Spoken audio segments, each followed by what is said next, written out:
بسم اللہ الرحمن الرحیم۔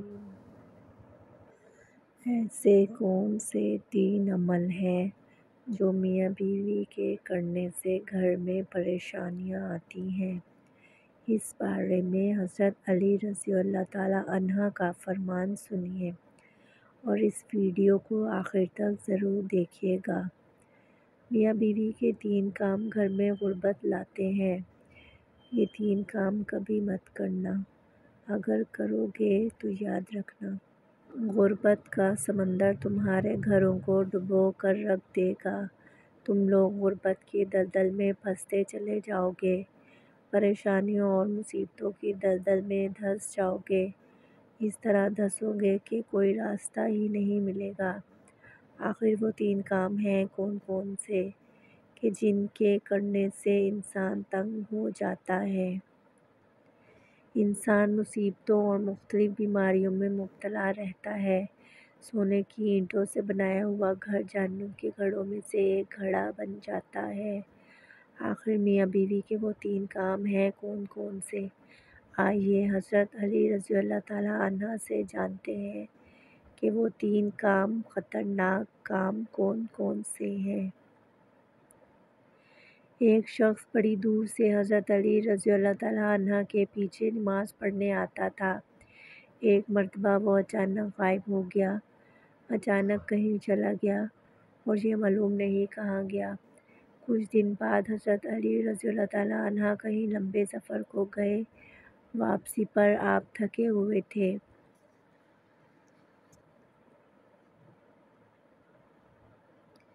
آپ رضی اللہ تعالیٰ عنہ نے ایک گھر دیکھا، گھر کی ایک دیوار تھی۔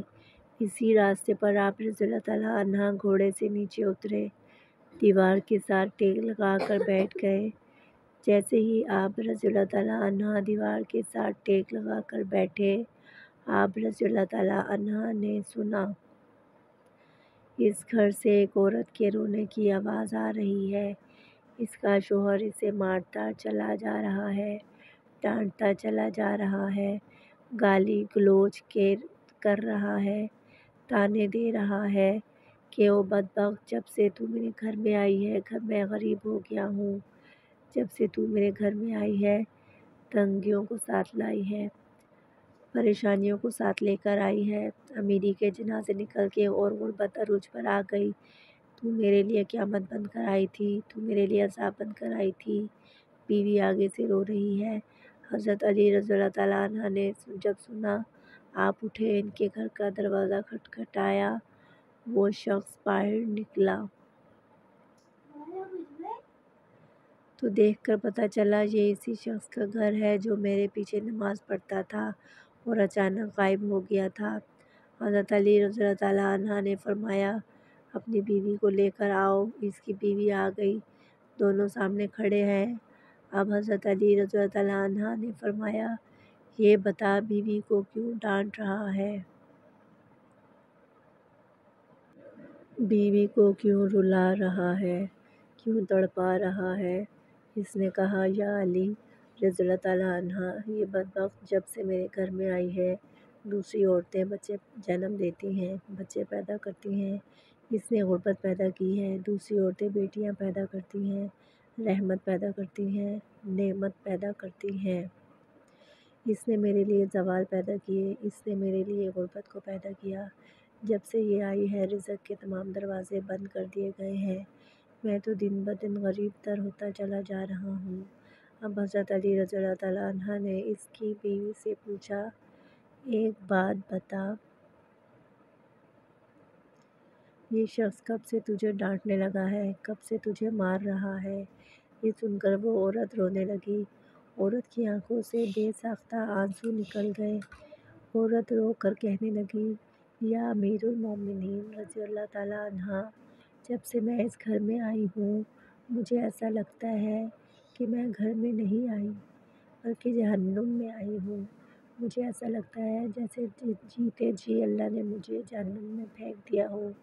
وہ اس طرح کہ جب سے میں اس گھر میں آئی ہوں، میرا شوہر مجھے طعنے دینے لگا ہے کہ تیرے باپ نے مجھے جہیز نہیں دیا کیونکہ میرا باپ غریب تھا، میرے باپ کے پاس کچھ نہیں تھا۔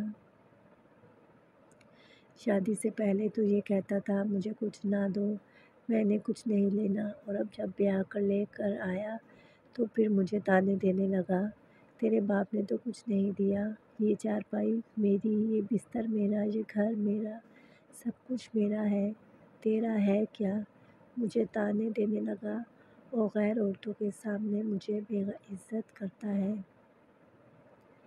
غیروں کے سامنے میری تذلیل کرتا ہے، مجھے رسوا کرتا ہے۔ اس نے کبھی بھی میرے ساتھ پیار سے بات نہیں کی۔ آخر میں بھی تو انسان ہوں، ہر عورت کی خواہش ہوتی ہے کہ اس کا شوہر اس سے پیار سے بات کرے، محبت سے بات کرے، پیار بانٹے، اخلاق بانٹے، لیکن اس کے اندر نہ تو میں نے پیار دیکھا، نہ محبت دیکھی، نہ اچھا اخلاق دیکھا۔ یہ جب باہر جاتا ہے، باہر والوں کے سامنے تو ایسے مومن متقی پرہیزگار دکھائی دیتا ہے، لوگ کہیں یہ تو کوئی اللہ کا ولی آ رہا ہے، جیسے ہی گھر آتا ہے فرعون بن جاتا ہے، اس نے تو میری زندگی اجیرن بنا دی ہے، اب یہ مجھے مارتا ہے، کہتا ہے میرے گھر سے نکل جاؤ، لیکن میں اس کا گھر چھوڑ کے نہیں جا سکتی۔ یا امیر المومنین رضی اللہ تعالیٰ عنہ، میرے ماں باپ فوت ہو گئے ہیں، اب اس کے سوا تو میرا اس دنیا میں ہے ہی کوئی نہیں، میں اس کا درد چھوڑ کر نہیں جاؤں گی، یہ مجھے مارتا ہے، مارتا رہے، مجھے ڈانٹ قبول ہے، ذلالت بھی قبول ہے، رسوائی بھی قبول ہے، مجھے سب کچھ قبول ہے، لیکن کم از کم اس کو بولو کہ یہ مجھے گھر سے نہ نکالے۔ اب دونوں کو مخاطب کرتے ہوئے حضرت علی رضی اللہ تعالیٰ عنہ نے فرمایا، یہ نہ کہو کرو کہ بیوی آئی ہے تو ساتھ غربت لے کے آئی ہے، ہرگز نہیں، انسان کے اپنے گناہ ایسے ہوتے ہیں، انسان کی کرتوت ایسے ہوتے ہیں جو اللہ کو ناپسند ہوتے ہیں، تو اللہ تعالیٰ غربت کو حکم دیتا ہے کہ اس کے گھر داخل ہو جاؤ۔ غربت کو کس نے پیدا کیا؟ تنگیوں کو کس نے پیدا کیا؟ اللہ نے۔ اب یہ غربت، یہ تنگی اللہ کے حکم کے آگے ایسے بھاگتے دوڑتے نظر آتے ہیں، پھر اللہ حکم دیتا ہے کہ پریشانیاں اس کے گھر کے اندر داخل ہو جائیں، غربت اس کے گھر کے اندر داخل ہو جائیں، تو اس بندہ دن بدن تنگ ہوتا نظر آتا ہے، پریشان ہوتا نظر آتا ہے۔ بیوی کے آنے پر یہ غربت نہیں آئی، بیوی کے آنے سے تنگیاں نہیں ہیں، انسان کے اپنے گناہ ہوتے ہیں جو اللہ کو ناپسند ہوتے ہیں، اور اللہ تعالیٰ انہیں آزمائش میں ڈالنے کے لیے غربت، پریشانیاں ان کے گھر بھیج دیتے ہیں۔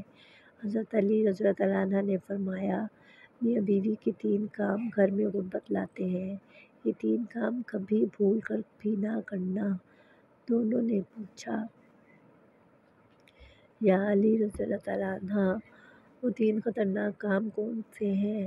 حضرت علی رضی اللہ عنہ نے فرمایا، پہلا کام بیوی کو گالیاں دینا، جو شخص بیوی کو گالیاں دیتا ہے، اس سے بڑا عذاب کیا ہوگا کہ وہ اپنی بیوی کی نظروں سے گر جاتا ہے۔ گالیاں دینا نیکیوں کو اس طرح کھاتا ہے جس طرح آگ لکڑیوں کو کھاتی ہے، اپنی نیکیاں ضائع نہ کرو۔ نمبر 2، ہر وقت، ہر گھڑی، ہر لمحے ایک دوسرے سے طلاق لہجہ اپناتے رہنا، یہ عمل بھی غربت کا سبب بنتا ہے۔ اچھا سوچنے کی بجائے غلط سوچنا، اللہ کے حضور جھکنے کے بجائے ایک دوسرے کو تانے دیتے ہوئے وقت برباد کرنا، ایسا کرنے سے گھر میں غربت آتی ہے، رزق کے دروازے بند کر دیے جاتے ہیں، رحمت کے فرشتے ایسے گھر میں نہیں آتے۔ نمبر 3، شیطان کو راضی کرنا، یہ کام بھی غربت کا سبب بنتا ہے۔ جو شخص اللہ کو ناراض کرتا ہے، دراصل وہ شیطان کو راضی کرتا ہے۔ بیوی کو مارنا، ڈانٹنا، یہ کام کر کے تم اللہ کو ناراض اور شیطان کو راضی کرتے ہو، پھر رحمت کے فرشتے تمہارے گھر میں کیسے آئیں گے؟ یہ 3 کام کبھی نہ کرنا، اگر کرو گے تو یاد رکھنا غربت کے دلدل میں پھنس جاؤ گے۔ اللہ تعالیٰ ہمیں ایسے عمل کرنے سے بچائے رکھے، دین کی سمجھ نصیب فرمائے، اور 5 وقت کی نماز پڑھنے کی توفیق عطا فرمائے، آمین۔